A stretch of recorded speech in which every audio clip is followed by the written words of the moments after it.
హరహర మహాదేవ శంభో శంకర అర్ధనారీశ్వర ఏ నమః.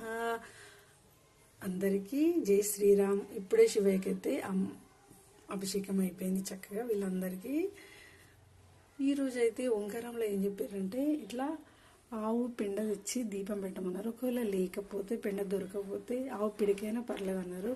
మా ఇంట్లో ఆవు పిడిక ఉండే కాబట్టి ఇదిగోండి ఆవు పిడిక నెయ్యితోని ఈరోజైతే దీపం పెట్టమన్నారు కాబట్టి పెడుతున్నా. అమావాస్య రోజు ఇలా చేయమన్నారు, ఓంకారంలో చేస్తున్నా. ఫ్రెండ్స్, మీరు ఎంతమంది చూస్తారు ఓంకారం? హరహర మహాదేవ శంభో శంకర. ఇప్పుడు దీపం పెట్టేద్దాం, భస్మం వేసి దీపం పెట్టేద్దాం. ఇదిగోండి దీపం అయితే ముట్టించేసిన. అర్ధనారీశ్వర ఏ నమః. సర్వమంగళ మాంగళ్యే శివే సర్వార్థ సాధకే